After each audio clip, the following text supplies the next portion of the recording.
V predchádzajúcom videu sme sa pozreli na to, ako som BMWčko upravil na 400 koní. Tento výkon sa nám bohužiaľ nepodarilo odmerať, keďže auto v stredných otáčkach chádzalo do núdzového režimu pre tzv. Overboost. Tak ja som sa rozhodol, že to auto idem posunúť na ďalšiu úroveň a ďalšou úrovňou pre toto auto je rozhodne tuto vzadu a je to zadný diferenciál. Differa, ktorý som vybral z auta, má prevodový pomer 308, ktorý je vhodnejší skôr na diaľnice a na dennú premávku. Mne sa však podarilo zohnať diferenciál s pomerom 3,46, ktorý by mal znížiť maximálnu rýchlosť, ale zase naopak auto bude živšie a bude rýchlejšie akcelerovať. Diferenciál už mám v aute a ešte by som vám chcel vysvetliť, že v podstate aké sú možnosti úpravy takéhoto diferenciálu. Buď sa dá kúpiť vnútro, ktoré je so svorom. Táto možnosť je v podstate pohodlnejšia na dennú jazdu. Stojí to cca 1000 eur, čiže je to drahšie a je to troška zložitejšie na samotnú úpravu. Potom je tam druhá možnosť, pre ktorú som sa rozhodol ja, že ten diferák sa dá jednoducho zavariť.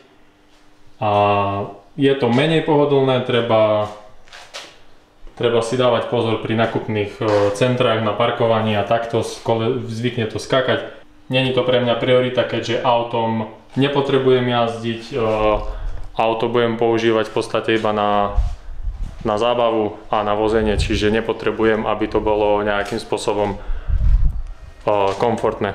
Ako prvé si tento diferák najprv poriadne očistím, keďže nie je zrovna v najkrajšom optickom stave, ale nejdem z toho robiť žiadnu renováciu, keďže sa ide proste len zvárať.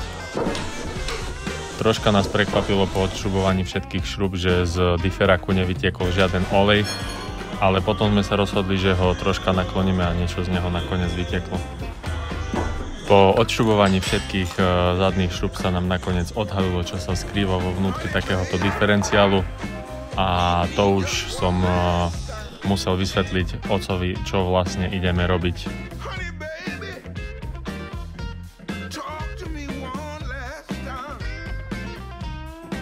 Musím povedať, že celkom rýchlo pochopil, čo sa vlastne ide robiť a nakoniec mi ešte aj sám ukázal, že kde by pridal nejaké zvary.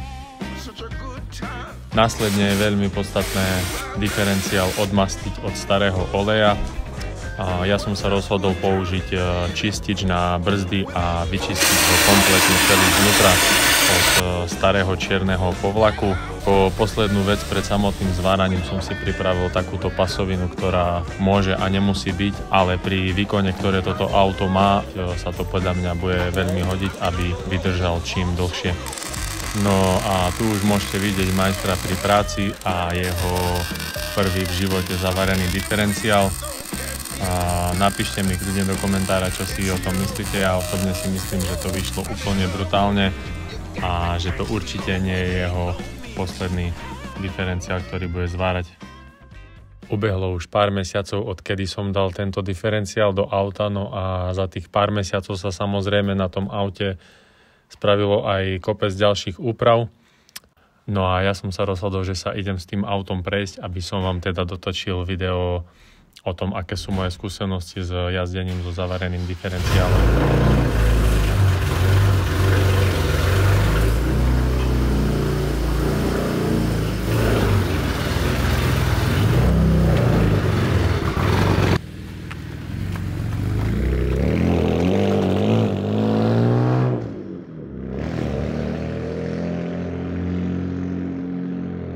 Ja som sa vlastne rozhodol, že vám dokončím toto video a že vám vlastne porozprávam, aké sú moje skúsenosti po tak dlhej dobe jazdenia so zavareným diferenciálom.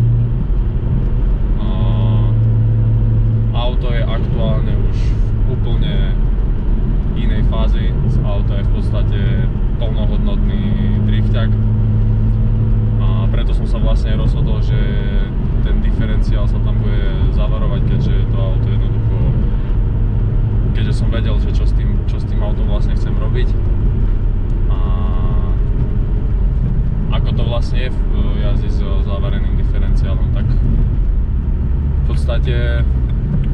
do dennej premávky to auto funguje absolútne v poriadku, vôbec nemáte pocit, že tam je niečo zlé, a tak ako som na začiatku tohto videa spomínal, proste jazdí sa s tým úplne super, takéto zakruty ako toto absolútne bez problémov.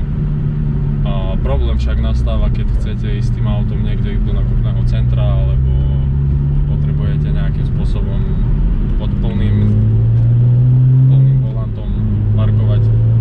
Strašne to bojuje s vami a strašne to chce proste podskakovať a každý okolo vás vie, že dačo na tom aute proste nie je v poriadku.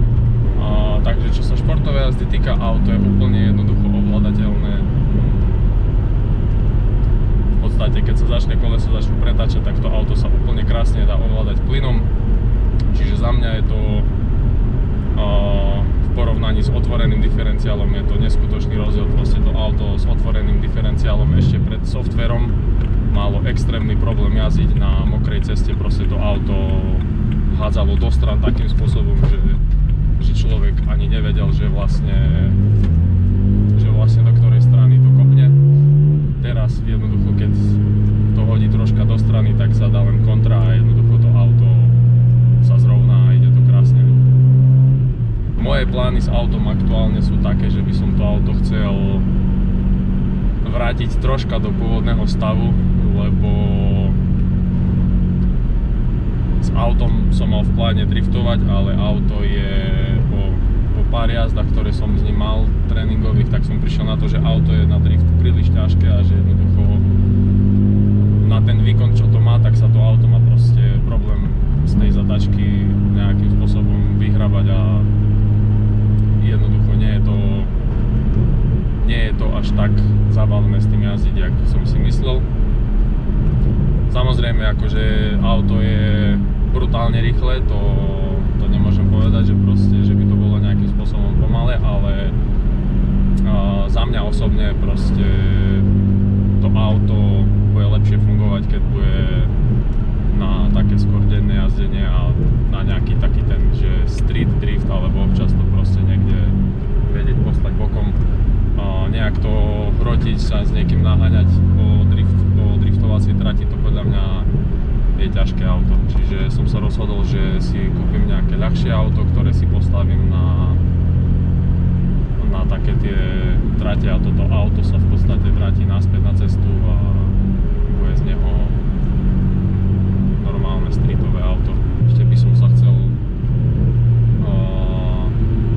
niekde odviezť, že vám ukážem, ako vlastne sa s týmto autom parkuje, lebo je to akože celkom sranda. Takže došiel som sem na parkovisko s autom vám ukázať, že v podstate ten najhorší prípad alebo tú najhoršiu vec, ktorá sa aktuálne s tým autom deje, a to je parkovanie do nejakého takéhoto boxu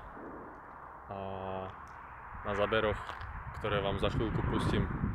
Si môžete všimnúť, neviem, či je to až také hrozné, ale proste treba hľadať také lepšie miesta na parkovisku, ináč keď musíte točiť plný, tak je to celkom problém.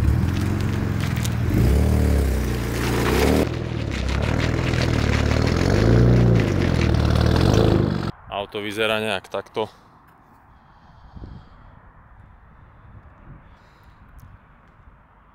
Podarilo sa mi vymeniť prednú mriežku za čiernu, taktiež tie otrasné späťaky som vymenil za takéto čierne. Ale čo sa auta týka, tak testovaciu jazdu na letisku a taktiež aj nejaké tie podrobnejšie úpravy, ktoré som na aute spravil, by som vám chcel ukázať v ďalšom videu. A keďže je toho celkom dosť, a taktiež by som vám aj chcel vysvetliť, že aké sú moje plány s týmto autom. Dúfam, že sa vám toto video páčilo, a pre tých ľudí, ktorí sú zvedaví a chceli by vidieť, ako to auto vlastne jazdí, ako funguje, tak ja už mám nejaké videá na Instagrame, ako to auto letí bokom, čiže Instagram vám nechám niekde v popise a môžete sa ísť pozrieť, že jak to vlastne jazdí. No a pre tých, čo sa tešia na ďalšie video, tak v ďalšom videu, ako som povedal, tak už bude testovacia jazda. Takže vidíme sa pri ďalšom videu. Čaute.